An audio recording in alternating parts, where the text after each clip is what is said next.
اور بدروحوں کے ٹھکانوں اور ان کی خفیہ طاقتوں کا علم ہے، لیکن انہیں بدروح عورت کجلی کے طلسمی پتلے کا سراغ لگانے میں بڑی محنت کرنا پڑی۔ پھر بھی انہیں صرف اتنا معلوم ہو سکا کہ بدروح عورت کجلی نے اپنی طاقت والا پتلا ہندوستان کے جنوب میں واقع سری لنکا کے کسی جنگل میں چھپایا ہے۔ عمران بولا، ملک سری لنکا میں تو کتنے ہی جنگل ہیں، یہ کیسے پتا چلے گا کہ طلسمی پتلا کس جنگل میں ہے اور کہاں ہے؟ جادوگرنی نے کہا، تم انسان بڑے بے صبر ہوتے ہو، دوسرے کی بات صبر سے نہیں سنتے۔ عمران ایک دم چپ ہوا۔ جادوگرنی نے کہا، میرے گرو مہاراج نے اس خاص جنگل کا ایک اشارہ دیا۔ اشارہ یہ ہے کہ اس جنگل میں برگد کے 6-7 گنے درخت ساتھ ساتھ اگے ہوئے ہیں۔ ان درختوں کے بارے میں وہاں کے لوگوں میں مشہور ہے کہ ان درختوں میں چڑیلیں رہتی ہیں، چنانچہ اس جنگل کو چڑیلوں والا جنگل کہتے ہیں۔ عمران پھر پوچھنے لگا مگر خاموش رہا۔ جادوگرنی کی لاش نے کہا، تم چڑیلوں والے جنگل میں برگد کے 6 درختوں کے پاس پہنچ جاؤ، تمہیں بڑی جرأت اور حوصلے سے کام لینا ہوگا۔ جب تک تم وہاں پہنچو گے تو تمہیں چڑیلوں کی بڑی بڑی ڈراؤنی چیخوں کی آواز آئے گی، مگر تمہیں ڈر کر بھاگنا نہیں ہوگا، تمہیں اسی جگہ کھڑے رہنا ہوگا۔ جب چڑیلوں کی چیخیں تمہارے بہت قریب آئیں تو تم نے بلند آواز میں کہنا ہوگا، اگر تم میں کوئی راکشنی ہے تو وہ عورت کے روپ میں سامنے آئے، میں اس کے لیے گرو دیو تنجلی کا ایک پیغام لایا ہو۔ یہ سن کر راکشنی چڑیل عورت کے روپ میں تمہارے سامنے آئے گی۔ عورت کے روپ میں تمہیں اس لیے بلانا ہوگا کہ اس اسیبی برگد کی چڑیلیں اتنی ڈراؤنی ہیں کہ انسان انہیں دیکھتے ہی گش کھا کر گر پڑے۔ جب وہ چڑیل تمہارے سامنے آئے تو تم اسے ایک سیاہ مہرہ دو گے۔ عمران نے پوچھا، وہ مہرہ میں کہاں سے لاؤں گا؟ جادوگرنی کی لاش بولی، اپنی مٹھی بند کرو۔ عمران نے مٹھی بند کی۔ جادوگرنی نے کہا، اب اسے کھولو۔ عمران نے مٹھی کھولی تو اس میں سیاہ مہرہ پڑا ہوا تھا۔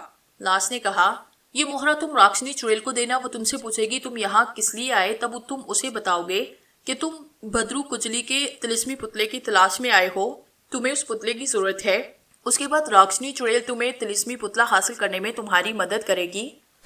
ہو سکتا ہے کہ یہ کام وہ چڑیل خود ہی کر لے، لیکن وہ تمہیں طلسمی پتلے تک پہنچنے کا کوئی راستہ ضرور بتا بھی دے گی۔ عمران سوچ میں پڑا۔ جادوگرنی کی لاش نے پوچھا، کیا سوچ رہے ہو؟ کہیں تم اس خطرناک مہم پر جانے سے گھبرا تو نہیں رہے؟ عمران نے بولا، نہیں، بالکل نہیں، لیکن سری لنکا کے ملک میں داخل ہونے کے لیے مجھے سب سے پہلے انڈیا سے گزرنا ہوگا، انڈیا کا پاسپورٹ اور ویزا لینا ہوگا، اس کے بعد سری لنکا کے ملک کا ویزا لینا ہوگا، اس میں کافی وقت لگ جائے گا، اتنی دیر میں بدروح عورت نہ جانے کیا کیا تباہی مچا دے۔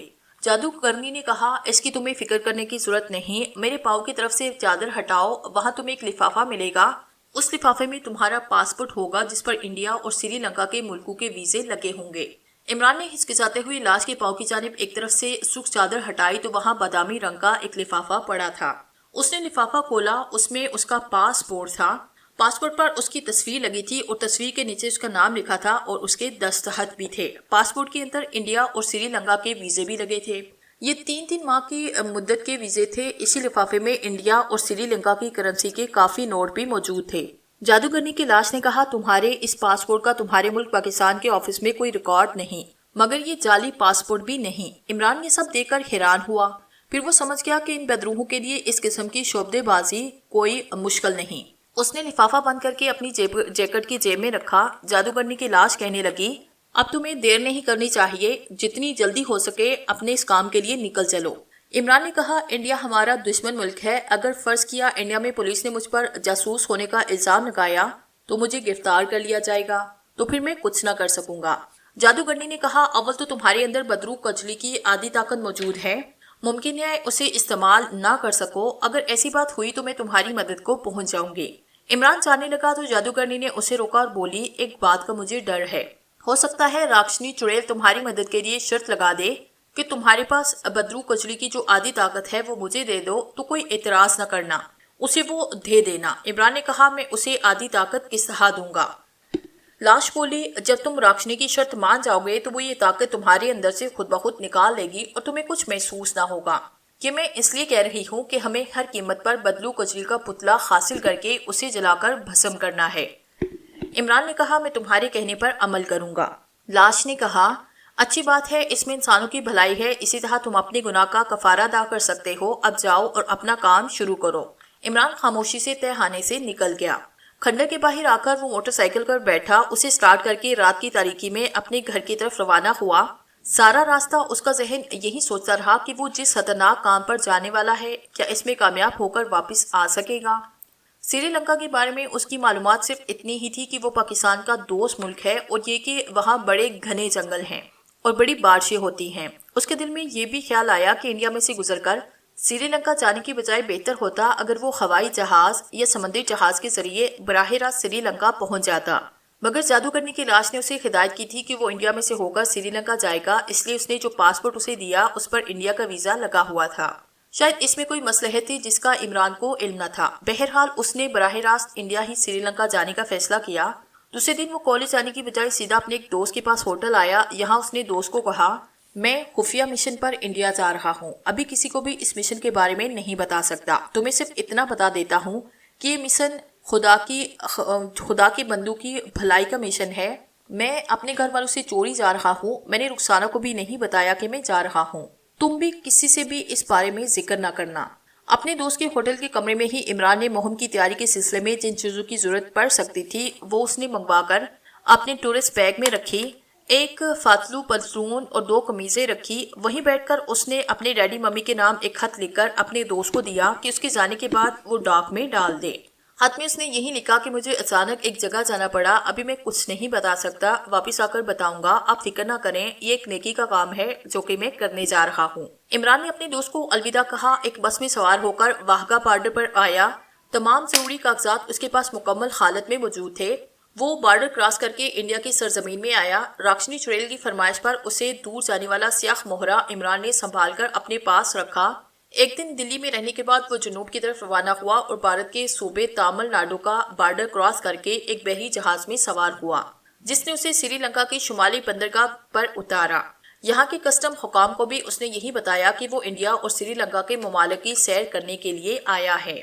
عمران دوپہر کے وقت سری لنکا کی بندرگاہ منار پہنچا۔ جادوگرنی کی لاش نے کہا کہ اسیبی برگد کے درختوں والا علاقہ لنکا کے شمال میں ہی واقع ہے اور وہاں کے لوگ اس کے بارے میں بہت کچھ جانتے ہیں، اس لیے وہاں لوگوں سے تمہیں اس جنگل کا پتہ چل جائے گا۔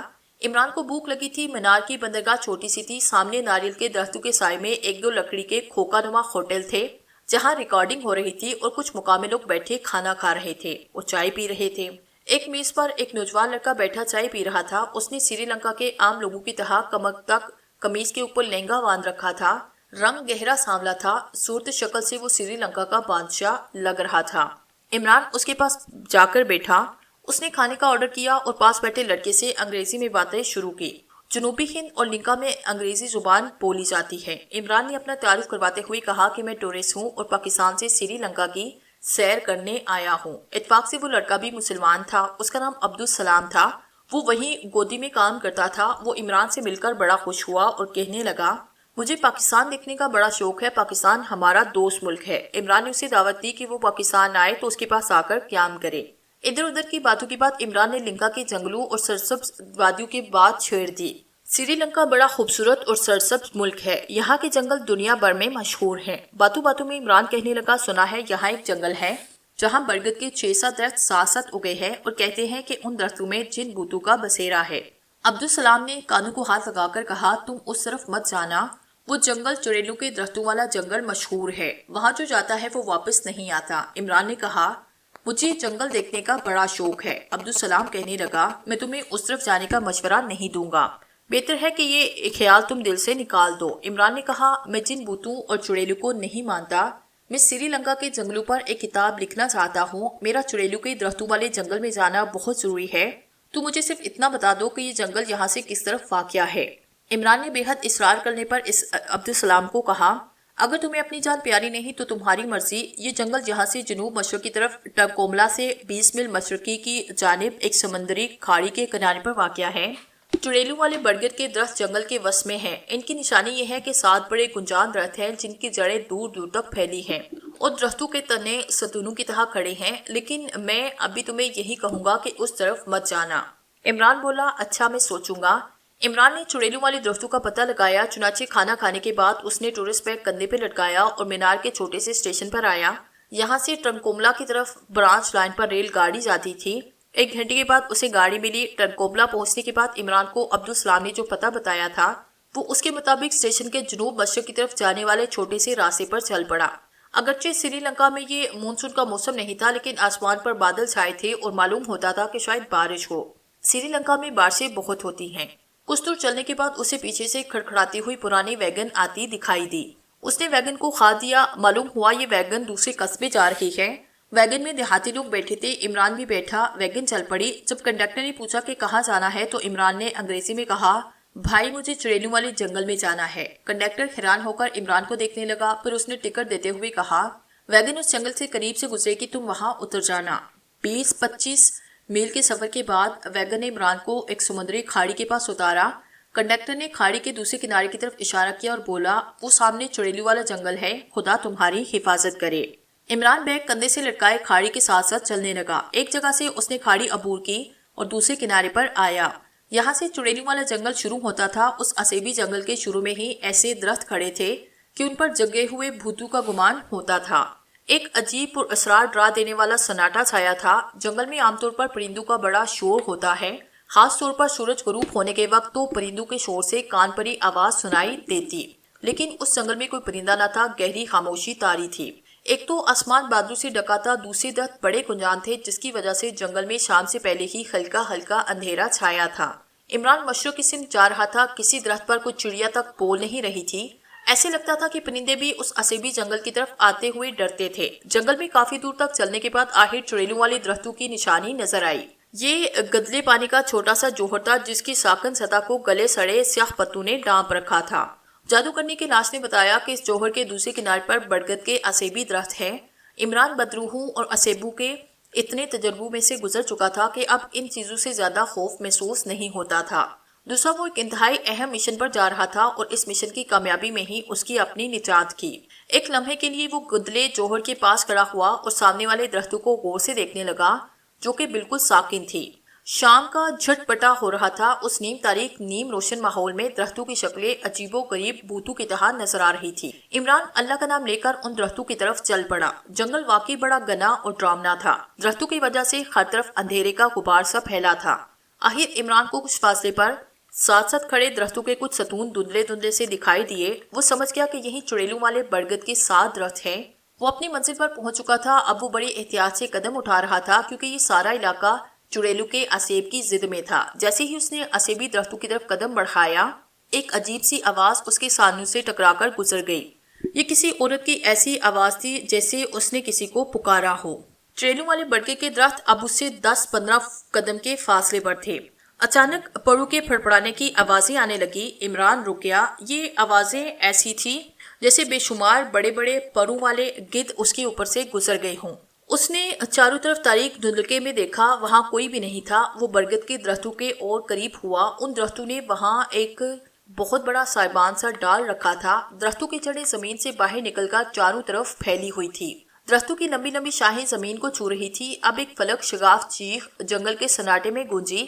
عمران اپنی جگہ پر کھڑے کھڑے کانپ اٹھا۔ اس کے ساتھ ہی چیخوں کی ملی جلی آوازیں بلند ہونے لگی۔ یہ عورتوں کی چیخیں تھی۔ اگر جادوگرنی کی لاش نے عمران کو پہلے نہ بتایا ہوتا تو وہ ان چیخوں کی آوازوں سے یقیناً بے ہوش ہو گیا ہوتا، مگر وہ اپنا دل مضبوط کر کے اپنی جگہ کھڑا رہا۔ چیخیں پہلے دور سے آ رہی تھی، پھر عمران کے چاروں طرف بہت قریب آ کر بلند ہونے لگی۔ عمران نے بلند آواز میں کہا، اگر تم میں سے کوئی راکشنی نام کی چڑیل ہے تو وہ عورت کے روپ میں سامنے آئے۔ میں گرو دیو کا اس کے لیے پیغام لایا ہوں۔ جیسے ہی عمران نے یہ الفاظ بولے، جنگل میں سناٹا چھایا۔ چیخوں کی ڈراؤنی آوازیں خاموش ہوئی۔ پھر اس نے دیکھا کہ ایک درخت کے پیچھے سے ایک عورت نکل کر اس کی طرف آ رہی تھی۔ عمران سمجھ گیا کہ یہی راکشنی چڑیل ہے۔ عمران کے قریب آ کر وہ عورت رکی۔ یہ سانولے رنگ کی 20-22 سال کی ایک نوجوان اور خوش شکل عورت تھی جس نے کاسنی رنگ کی ساڑی پہنی تھی۔ اس کے بال اس کے کندھوں پر کھلے تھے، ماتھے پر سرخ بندیاں لگی تھی۔ اس کی آنکھیں بڑی روشن اور چمکیلی تھی، ان میں سے نیلی نیلی شعاعیں سی نکل رہی تھی۔ یہ راکشنی چڑیل تھی جو ایک خوش شکل عورت کا روپ بدل کر عمران کے سامنے آئی تھی۔ عمران پر ایک خوف سا ضرور طاری ہو گیا تھا۔ یہ خیال ہی اسے خوفزدہ کرنے کے لیے کافی تھا کہ جو خوش شکل عورت اس کے سامنے کھڑی ہے اصل میں وہ ایک بھیانک چہرے والی چڑیل ہے۔ راکشنی چڑیل نے عمران سے پوچھا، تمہارے پاس گرو دیو کی کوئی نشانی ہو تو دکھاؤ۔ عمران نے جیب سے جادوگرنی کی لاش کا دیا ہوا سیاہ مہرہ نکال کر دیا۔ گرو دیو نے یہ مہرہ تمہارے لیے بھیجا ہے، کیا یہ نشانی کافی نہیں؟ راکشنی چڑیل نے ہاتھ بڑھا کر عمران سے سیاہ مہرہ لیا۔ راکشنی چڑیل کی انگلیاں عمران کے ہاتھ سے ٹکرائی تو اسے ایک ہکا بکا جھٹکا لگا، جیسے ان انگلیوں میں کرنٹ دوڑ رہا ہو۔ آخر وہ چڑیل تھی۔ اور بقول جادوگرنی کی لاش کی بڑی خطرناک چڑیل تھی۔ عمران کو یہ معلوم نہ ہو سکا کہ اس وقت راکشنی کو بھی ایک بہت زبردست جھٹکا لگا تھا اور یہ اس تعویذ کی وجہ سے تھا جو کہ عمران نے باندھ رکھا تھا۔ راکشنی نے سیاہ مورے کو بڑے غور سے دیکھا، اسے سونگا، پھر اسے اپنے ماتھے سے لگا کر کہا، گرو دیو ہمارے گرو ہیں، ان کے آشیرواد سے ہم یہاں رہ رہی ہیں، بتاؤ تم کیا چاہتے ہو؟ عمران نے کہا، مجھے بدرو کچلی کے طلسمی پتلے کی تلاش ہے۔ اسیبی کھنڈر والی جادوگرنی کی لاش نے بتایا کہ بدرو کچلی نے اپنا طلسمی پتلا سری لنکا کے کسی جنگل میں چھپا کر رکھا ہے، میں اسی کی تلاش میں گرو دیو کے آشیرواد سے تمہارے پاس آیا ہوں۔ راکشنی چڑیل نے سیاہ مورا اپنے ساڑی کے اندر کسی جگہ سنبھال لیا، کہنے لگی، میں سب سمجھ گئی کہ تم کون ہو اور تم بدرو کچلی کا طلسمی پتلا کس لیے حاصل کرنا چاہتے ہو۔ عمران نے اپنی انسانی ہمدردی کے مشن کی وضاحت کرنے کے خیال سے کہا، بدرو کچلی نے انسانوں کو بے دریغ خراب کرنا شروع کیا، میں انسانی ہمدردی کے خیال سے۔